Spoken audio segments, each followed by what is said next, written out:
भगवान श्री जगन्नाथ के स्वरूप का हम रहस्य बताने जा रहे हैं। एक बार की बात है, ठाकुर जी जब द्वारका में थे अपनी 16,108 स्त्रियों के साथ, रुक्मिणी वगैरह, सत्यभामा वगैरह, तो ठाकुर जी अपने शरीर से तो द्वारका में थे, लेकिन ठाकुर जी का मन सदैव ब्रज में ही रहता था। ठाकुर जी समय समय पर ब्रज गोपियों की बातें, यशोदा मैया की बातें और वृंदावन की बातें किया करते थे। रात्रि में तो ठाकुर जी कई कई बार श्वास लेते लेते राधे राधे कहा करते थे।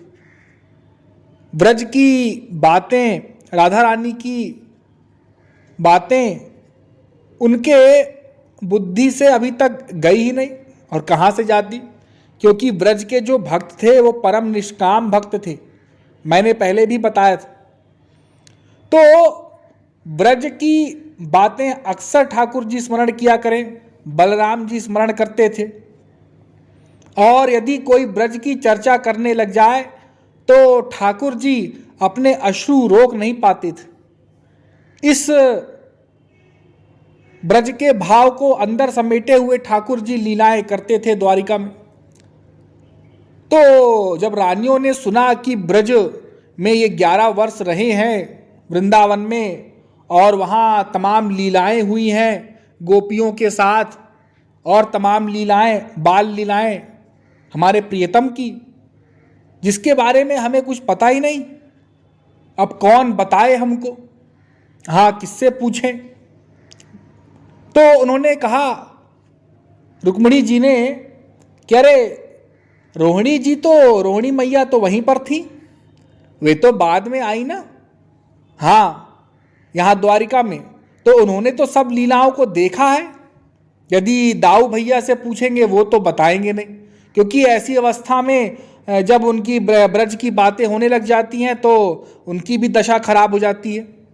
हाँ, श्वेत कंप वगैरह प्रकट होने लग जाता है। तो ये द्वारकाधीश और दाऊ भैया से तो दूरी बना के रखें हम, किसी और से पूछना होगा, उसके लिए रोहिणी जी ही हैं, क्योंकि और तो कोई है ही नहीं। हाँ, तो वे सब की सब रानियां 16,108 रोहिणी मैया के पास गईं और उनसे आग्रह किया, विनती की कि आप हमें ब्रज की लीलाएं बताएं, वृंदावन के विषय में बताएं, वहाँ गोप गोपियों के बारे में बताएं, और यहाँ वहाँ पर जो द्वारकाधीश ने लीला की है उन लीलाओं का वर्णन करें, हम सब सुनना चाहती हैं। ऐसी क्या बात है कि वहाँ का स्मरण सदैव किया करते हैं, हम लोगों को भी भूल जाते हैं, उनका ध्यान हमारे में रहता ही नहीं है। वो निरंतर गोपियों का ध्यान करते रहते हैं, निरंतर राधा रानी जी का ध्यान करते रहते हैं, निरंतर ब्रज का ध्यान करते रहते हैं। इसलिए ऐसे ब्रज के विषय में, ऐसी राधा रानी के विषय में और गोपियों के विषय में हम भी जानना चाहती हैं, इसलिए आपके पास आई हैं।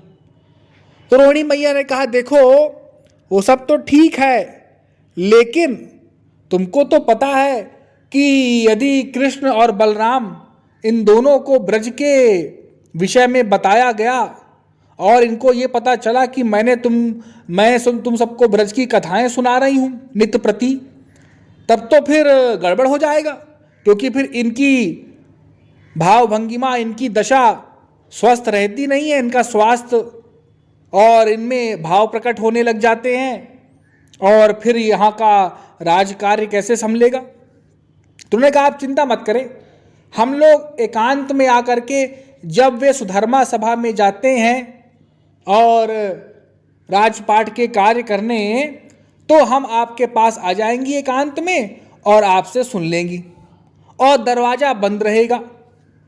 तो रोहिणी मैया ने कहा, ठीक है, उनको कानों कान खबर भी नहीं लगनी चाहिए कि हम यहाँ पर ब्रज की चर्चा करते हैं निरंतर।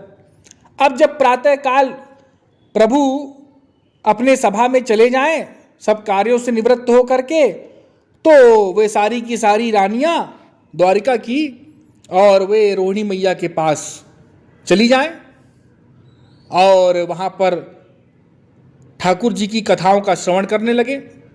ठाकुर जी को पता चल गया, ठाकुर जी वहां से जा रहे थे, ठाकुर जी को पता चला कि ब्रज की चर्चाएं हो रही हैं, तो ठाकुर जी भी ब्रज की चर्चा और गोपियों की चर्चा और किशोरी जी की चर्चा सुनने के लिए नित्य ही व्याकुल रहते थे।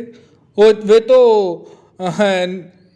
उनकी इतनी तीव्र लालसा थी कि कोई सुनावे तो उसको हीरा मोती मणि माणिक्य सौंप दें, समस्त अपना राज्य सौंप दें।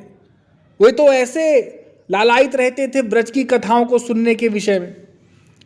तो द्वार पर रोहिणी मैया ने सुभद्रा को खड़ा कर दिया था कि यदि मान लो कृष्ण को पता चल जाए, क्योंकि वो तो बहुत चतुर है, उसको पता चल ही जाएगा, उससे हम कितना भी छिपाएं, तो वो दौड़ा दौड़ा आएगा और साथ में दाऊ को भी लेके आएगा। तो तुम ऐसा करना कि उन दोनों को रोक लेना, इसलिए तुमको द्वार पर नियुक्त कर देते हैं। और किवाड़ बंद कर दिया। अब द्वार पर सुभद्रा जी खड़ी हो गई, ठाकुर जी और बलराम जी आए और ब्रज की कथाएं चल रही थी। अब ठाकुर जी ने द्वार पर ही खड़े खड़े ब्रज की कथाओं को सुनना प्रारंभ किया। तो तीनों के तीनों, ठाकुर जी, बलराम जी और सुभद्रा मैया, इन तीनों ने द्वार पर ही खड़े खड़े ठाकुर जी की लीलाओं का, ब्रज की लीलाओं का जो सत्संग चल रहा था अंदर रोहिणी मैया द्वारा, वे श्रवण करना प्रारंभ किया।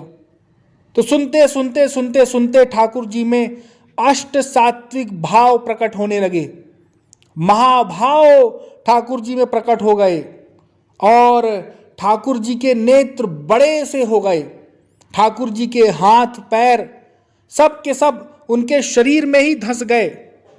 ऐसी विचित्र दशा हो गई, पूरे शरीर में स्वेद, कंपन, रोमांच, मूर्छा आ गई ठाकुर जी को और नेत्र बड़े से हो गए। ऐसी ही दशा बलराम जी की हो गई और ऐसी ही सुभद्रा जी की। ऐसे में नारद जी उपस्थित हो गए, उन्होंने दूर से ही देखा ठाकुर जी को ऐसे स्वरूप में, महाभाव रूप में, तो अपने आप को धन्य माना कि मुझे ठाकुर जी के और प्रभु के ऐसे स्वरूप के दर्शन हुए। अब वे भी निकट गए, ठाकुर जी के समीप गए और ठाकुर जी के समीप जैसे ही गए तो ठाकुर जी ने अपने उस भाव को धीरे धीरे समेटा और पहले ही जैसे स्वस्थ चित्त थे वैसे ही हो गए तीनों के तीनों। तो नारद जी ने कहा कि ये तो अद्भुत दृश्य था प्रभु, और ऐसे विचित्र भावों को आपने आज मुझे दर्शन कराए हैं, ऐसे विचित्र भावों के मुझे आज दर्शन हुए हैं। ऐसे ही भावों के दर्शन भक्तों को भी नित्य प्रति होना चाहिए। आप अपना ऐसा स्वरूप अवश्य प्रकट करें। तो वही स्वरूप है श्री जगन्नाथ जी का स्वरूप, अर्थात जो जगन्नाथ महाप्रभु हैं, जगन्नाथ बलदाऊ जी और सुभद्रा जी, इन तीनों का स्वरूप वो महाभाव स्वरूप है, वो जो अष्ट सात्विक भाव हैं उनको दर्शाया है इन स्वरूपों में। तो ये स्वरूप को आप साधारण न समझेंगे, ये ठाकुर जी के महाभाव स्वरूप की झांकी है, बलदाऊ जी की, सुभद्रा जी की अष्ट सात्विक भावों की झांकियां हैं।